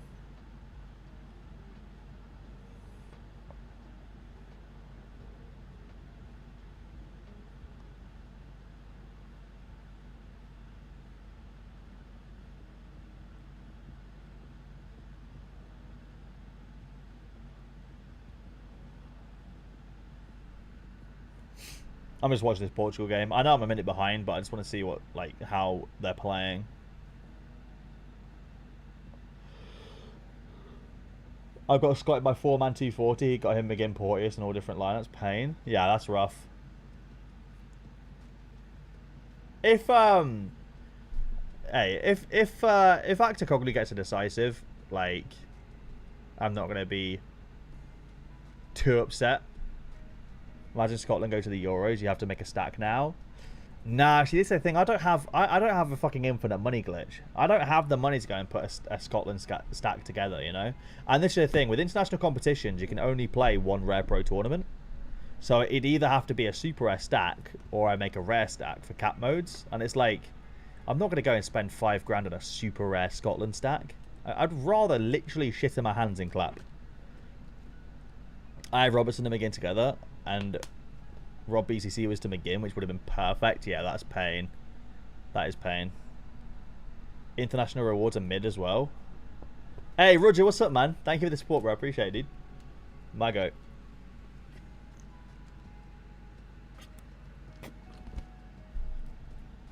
Go on, Bruno. But yeah, I really don't. I don't really want to do it to myself, to be honest. Come on, Karem, brother, you can do it. Is Karem on set? Does anyone know?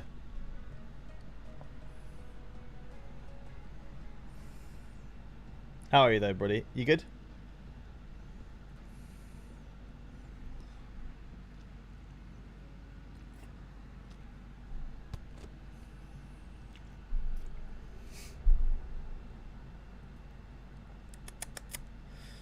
McTominay's just gonna fucking rack up points now, and I'm gonna be fuming the whole time, aren't I?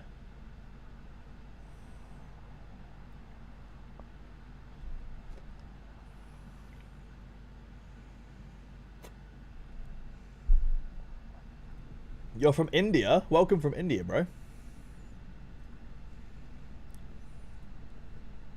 Oh shit. Big chance created for Petkovic. Look at that. Petkovic absolutely slamming. Bloody hell.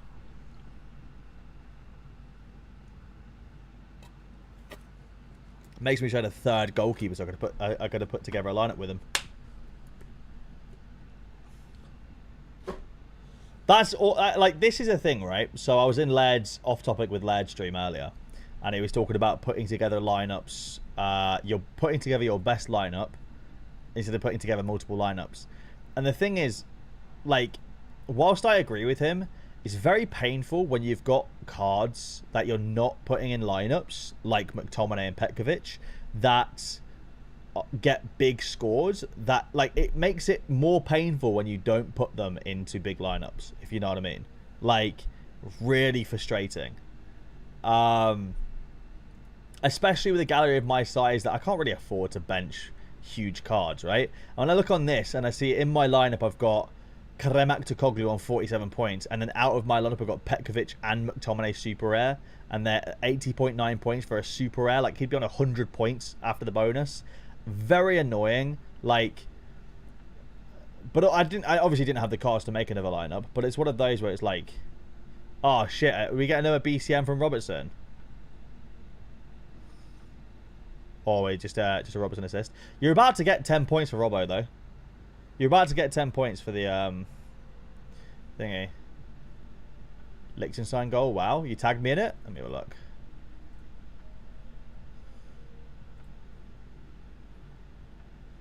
Fucking hell. Jesus Christ. That is some strike. That's ridiculous. I can't stop watching it. Mate, that's unreal. The dopamine he must have got when that hit the back of the net. Holy shit.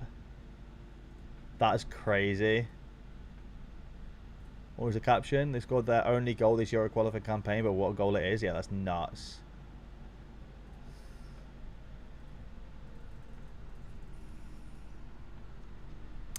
Oh, that's pain. Alright, well, how's Aktürkoğlu doing? Still not done much. Shot miss under, right footed shot in the centre of the box, misses to the right. Is he a BCC? A BCM, sorry? Can we just get a bloody turkey decisive for Aktürkoğlu, please, for big boy Kerem? And like a second decisive for Bruno would be nice as well. He's there right back. Ah, it's still a crazy strike. Yeah, you're about to get plus 10 here for the Scotland players. So your Robertson will go up to 58.6 in a sec. There you go. So now your Scottish players are up 10 points in the defence, and goalkeeper has got the clean sheet as well. So yeah, we're looking good. I mean, decisive for Robertson would put him into the 80-point range. So that'd be very, very good. Especially like a goal would put him to 81 points, I think. Right? No, 86 points. Yeah, it'd be like 86 points with a goal. For safety reasons, because he got it. Ah, okay, fair enough. Yeah, that makes a lot of sense. You don't want to get injured in international duty, especially when you've just signed for like 100 mil or some shit to Man City, you know. Ruben Dias doing very well as well. How much is Ruben Dias these days? Oh, he's still mega expensive. Fucking hell, I didn't realise he scored like that. Jesus. Didn't realise he scored like that. Holy shit. Holy mackerel. That's crazy. See, these are the kind of players where, like, in the future, these are the kind of players that I want to look at buying for my gallery. Players that you can spread across 3 different competitions, right? Premier League, Champions League, International. Like, then you've got utility everywhere. Nah, I'm not. Like, Rudra, you need to have a bit of respect there, buddy. Come on, man. It's like me going in. It's like me owning a shop and going into Tesco asking them to fucking print my name on their receipts. Like, the respect goes a long way, buddy.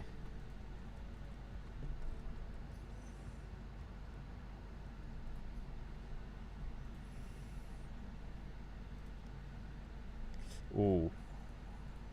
I think he lost the duel. Did he foul someone? Yeah, little foul there brings him down. Need to get super lucky and have Alisson start for some reason. Yeah, apparently he's injured though, or something like that. I hope he's not, for your sake. I hope he gets a start. Let's have a look at the Bosnia Liechtenstein game and what we're saying. Really not good scores here. Not good scores at all, realistically.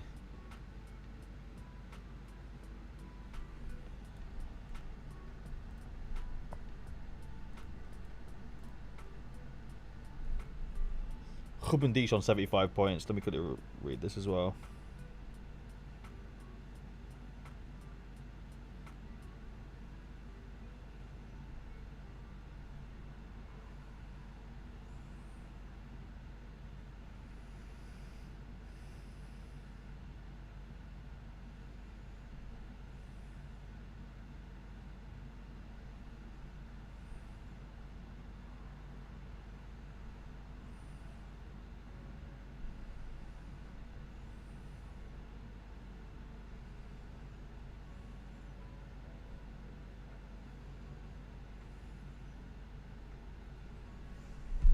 Here's 60% on Sorare data, but with Brazil, you never know because they have two world-class keepers. 17 versus Liechtenstein. Yeah, that's rough. That is rough. I'm not gonna lie. Like, as much as I love Sorare data, they're like the predictions are just flawed. In the sense that like people rush to do it as quickly as possible to try and win a reward and stuff like that. Like, they're never like super accurate. They kind of just like whatever they were last week predicted again, if that makes sense. So it's tough, but that's kind of how it works on Sorare data. PlaySharp is a lot better. PlaySharp is still not great though. Like I do look at PlaySharper, but at the same time, it's like PlaySharper, like some of the experts are absolutely questionable. But PlaySharper has him at PlaySharper has Edison at 90% to start. But then again, like, you know, who knows? You know what I mean? Who knows? They have Neymar 80%, which I'd say is more like 65%, 70%. But who knows? Oh, apparently Ronaldo just found the goalkeeper.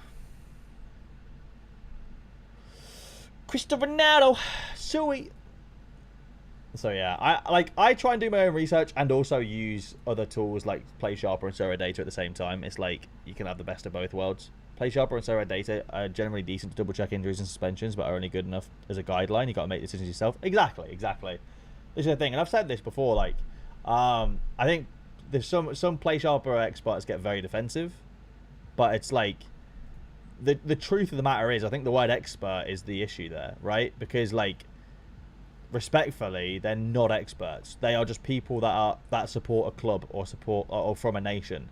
You know what I mean? Like I could technically be a PlaySharper expert for England. You're not an expert. To me, an expert is someone with inside information at a club, right? With sources inside a club. And there are some people that have that, but like not most of them. But like they're people that give up their time. You know what I mean? They do it for free. They give up their time. Like, I respect them. But like, I also think I'm just very, very clear that I think people should be cautious and take everything with a grain of salt.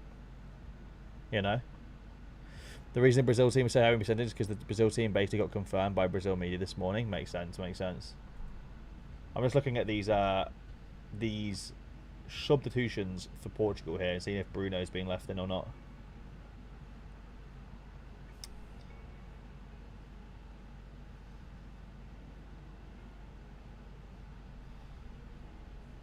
Oh, yeah, Bruno's been left in, which is good. So he can build up score. Yeah, it's been one of those weeks where I'm pissed about making the wrong choice. I'm really hoping Kadamak Tokoglu can go ahead and get a goal or assist here. I'll be pissed if he doesn't. I do it for a Divisi team, but you always have to do your own research. I agree. Where a Brazil coach, like an official entry, says Edison will start. That's dead then. A lot of the experts cover a whole league, which must be very hard. The ones that are dedicated experts for each team tend to be better. Yeah, I agree. That's the thing. No hate towards the experts. Like, it's not like that. It's more so just a case of like, oh fuck, he's really like stinking out the joint here, isn't he? Oh, it's pain. Yeah, it's no hate like anything like that. It's literally just a case of like, you know. I even think that like no one can get it right every time, you know. I think it's stupid though if people should never blame PlaySharper as well though. Like, if people take PlaySharper or SRD as gospel, then they're idiots for doing that as well. It's like you say, you got to make your own choices. You can't just rely on somebody else to make choices for you. You know, it's just lazy. I feel like I'm really gonna regret playing McTominay, or not playing McTominay here, aren't I? I looked at him when I put Karem in there, and I thought, you know what, I probably should put McTominay in there, and I didn't.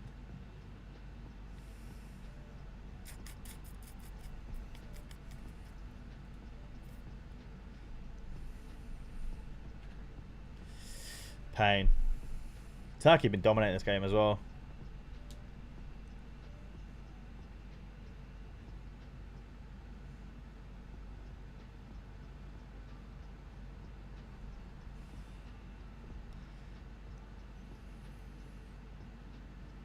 Yeah, exactly, Sam. We need more coaches of teams on Sorare. That's what we need. I might switch from the Portugal game to the Turkey game. I'm going to do that. I'm going to do exactly that. I'm going to watch the Turkey game instead.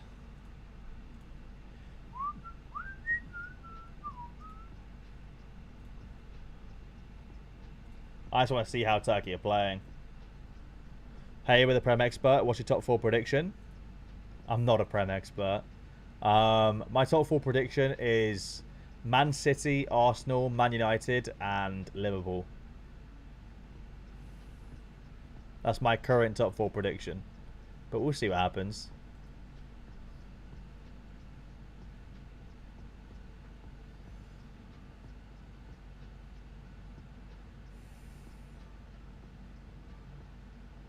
That's a good reward, Sugawara.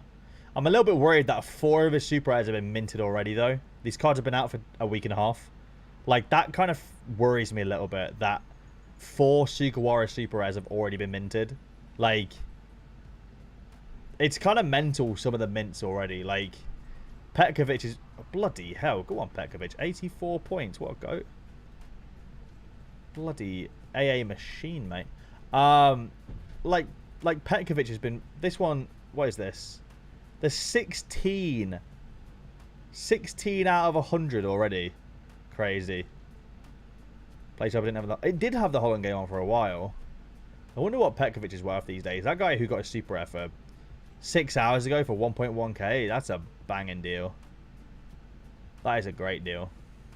I think he's going to do really well this season, to be honest.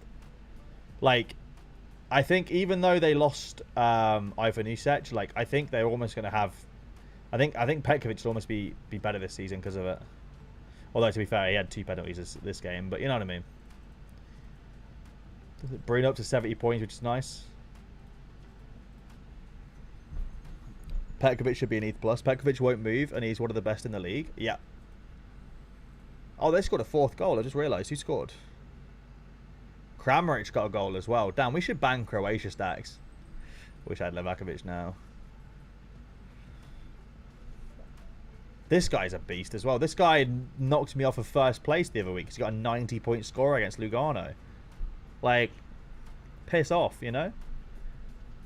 This is a really good goalkeeper to have, I think. Good midweek utility, strong weekend utility, strong sometimes international utility as well. All right, come on, Turkey. No, don't pass it there. You got to pass it over to Karem, mate.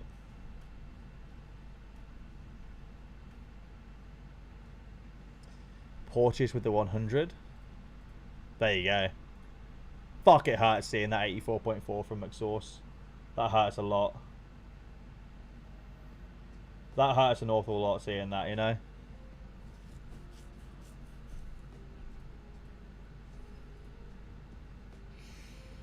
Should not have sold my Modric Limited, but whatever, I guess.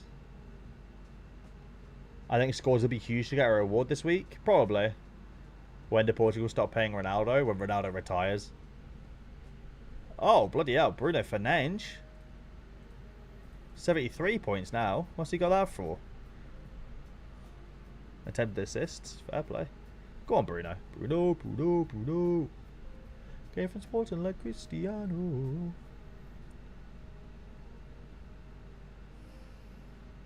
This week, All-Star have mostly double game week players. Yeah. Do you reckon Fabianski starts for West Ham in the Europa League? Trying to build a team for the midweek? I have no idea. Sorry, I don't know. I don't want to tell you an answer because I literally have no idea.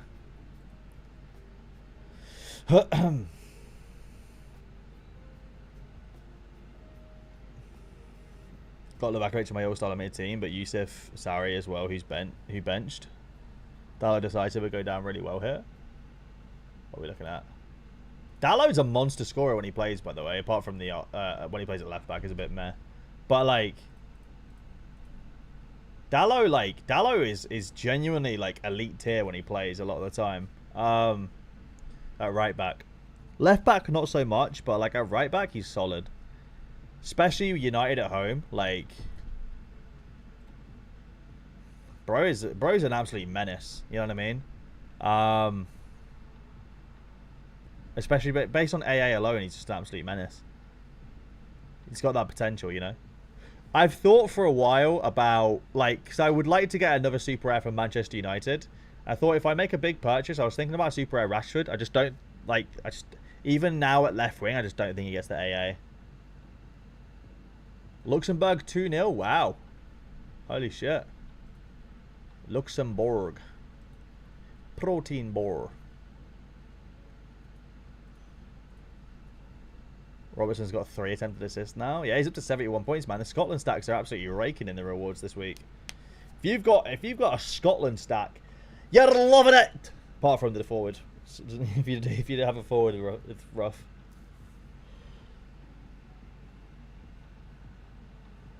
Turkey don't have a second game this game week, do they? I'm kind of praying they do now, but I don't think they do. Yeah, Caro, considering they're 3-0. He's been doing well. 5 duels, 1, 4 tackles. Yeah, there you go. That's what it is. Canal.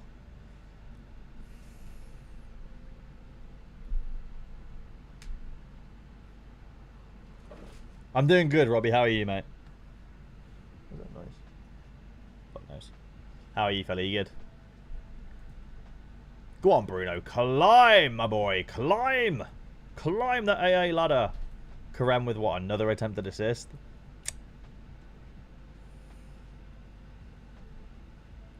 Bloody hell, I'm 3 minutes behind on my legal way of watching this game.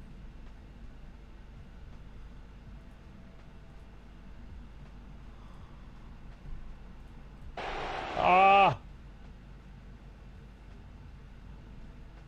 Can we just get a Karem assist? Bit bored without Excelsior playing. Fair enough. I've got Gunn and Portis in my limited all-star lineup. Let's go. Big week for you then. So far. If they keep the clean sheet, you are sitting pretty. I can't keep looking at this and not getting pissed off that I didn't play McTominay. He's still climbing! Oh, I'm pissed. I'm pissed.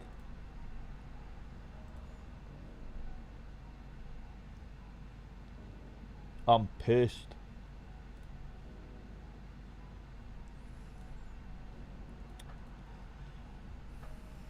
Have I seen much of that Yuksek? Scores look great. Fenerbahce. This guy, I think he's a dickhead. I can't lie. His second yellow card the other day was fucking brain dead. His scores will look good, but I also don't know if he's going to play a huge amount, right? Because I thought Fenerbahce were getting another midfielder. I can't remember who they were linked to, but they're linked to somebody. I'm not sure, though. You can see your best lines of all time, but not on the website. You got to go on the phone app, I think. If you go on the phone app on Sorare Data, right? Click on My Club in the bottom right, and then scroll down. You can see your best lineups. So, like, you scroll down, you see, like, there's flexing here, but I've had 3 first places. So, yeah, you can see your top 3 lineups of all time. Oh, well, that All-Star Rare Pro win was crazy. 513 points was nuts.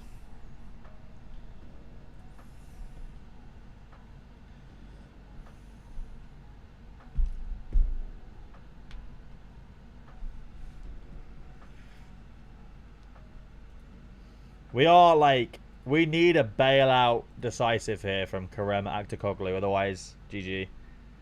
Yeah, please, Lala. Please, mate. So yeah, we'll see what happens. Like, Karem could still reach like 70 plus.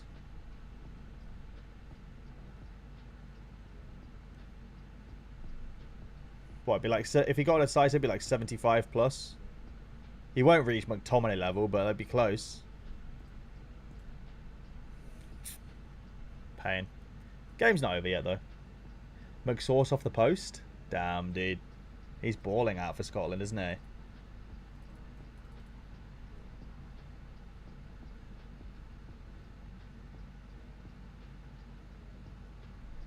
Don't know what to eat for food tonight.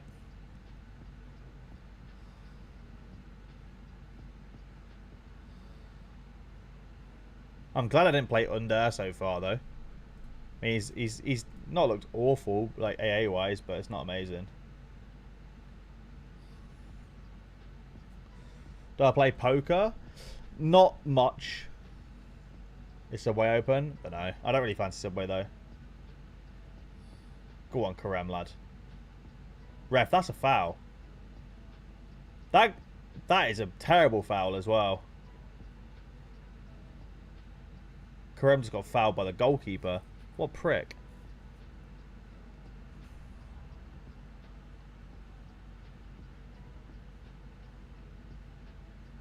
Hopefully he's okay.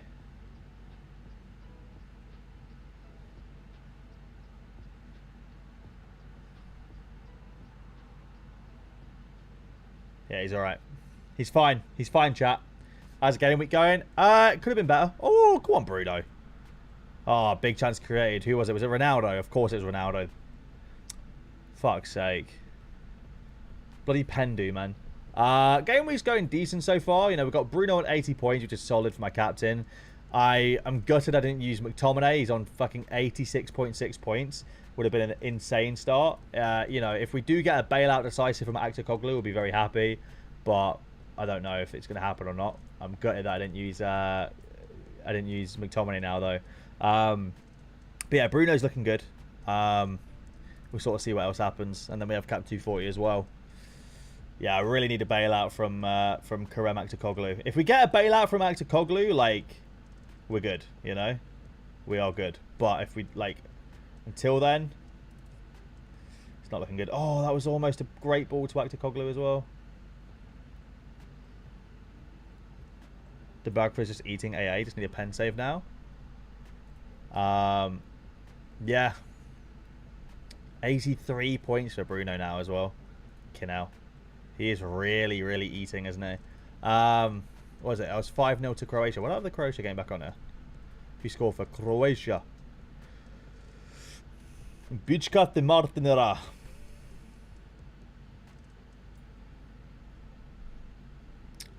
Ironically enough, though, the Croatia stacks aren't going to do amazingly.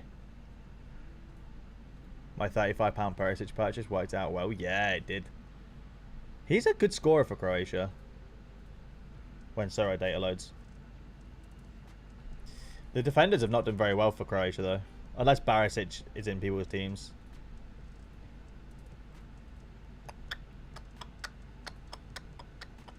Where was I? Oh, yeah, here. Yeah, he's a solid scorer for Croatia.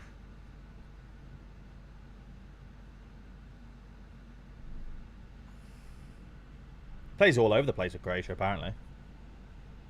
Great pickup, though, for 35 quid. For £35. Obviously, you got Luxembourg, a 2-0 up. Crazy. Barrero with a great game. Chanois with a good game. Morris with a great game as well.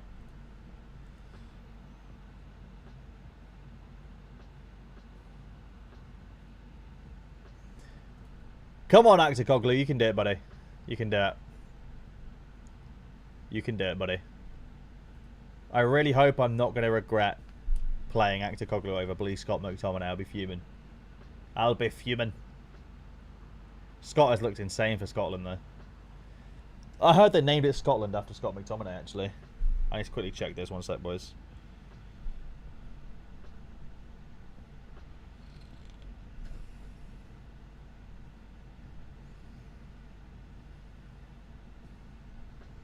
Has your priority changed now due to All-Star month long? My priority's been All-Star Rare Pro forever. It's always been All-Star Rare Pro, to be honest. Yeah, it's always been All-Star Rare Pro. Hasn't changed.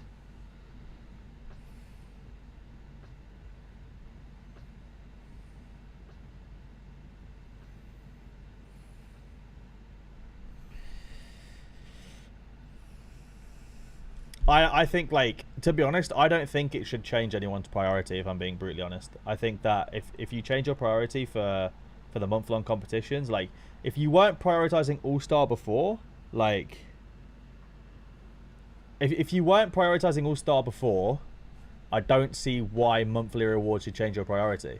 I really don't. I think it's silly to change your priority for that. Because whilst, yes, you can, like, anyone with a good, like, a solid gallery, like, anyone with a strong gallery is already prioritizing All-Star, right? And then for the people that don't have a strong enough gallery to be prioritizing All-Star anyway, like, you're actually probably got a better chance now in the other competitions because people are using their best cards in All-Star now. Like, but this is the thing. I'll be honest with you, though. Like, it doesn't change that much because, like, people are already using their strongest cards in All-Star anyway. Like, the only thing it changes is maybe, like, cap modes, like cap rare, for example. Maybe people were playing their best cards in All-Star rare as well now, and they weren't before. I don't know. But for me, I don't think it changes a whole lot, if I'm being honest with you. So I don't think there's any real logic. No way Karem's been taken off. I am so angry. Fucking hell, I'm so upset. They took Aktakoglu off. So he's going to end on 49.9 points. That's brutal. That is brutal. He doesn't have a second game this game week, does he? Oh, man. That sucks. Knowing I've got McTominay just sitting there collecting dust is pain. Yeah, I don't think they have a second game, do they? That one's annoying. The annoying thing is like, I didn't do anything wrong. It wasn't the wrong choice to play Karem. It was just the fact that the game just didn't go the way it could have. 2 big chances created and a big chance missed. In another game, he's fucking 100 points right there. It's like, you know. But yeah, maybe should have backed the Man United boy. Fuck. That sucks. Well, I ain't gonna go. I literally can't win a reward now, so there's 0 point in me caring. I might as well just hide that lineup. This lineup literally can't win a reward now, unfortunately. The scores will be far too high. It's just not possible. Even if we get a clean sheet and like a 100-point game from Lindelof and Doku, we're probably on what, like... Well, maybe we've got a 100-point game from Doku and Lindelof, we win a reward, but other than that, we literally can't. Because with a clean sheet, that'll put us on like 230.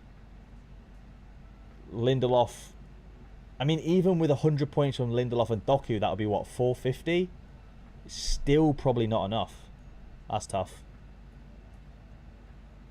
But I got a BCM. I like it.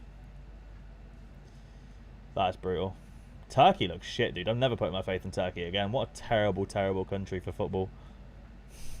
It's a joke, by the way. I have like loads of Turkish teams. Stacks.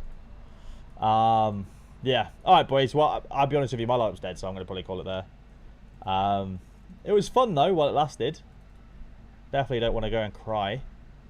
I need to figure out what I'm going to eat for food now. I am absolutely starving. I've got no idea what I want to eat. Alright, boys. Well, take care of yourselves, guys. They still haven't registered that Karem's been subbed off, but they will eventually, I guess.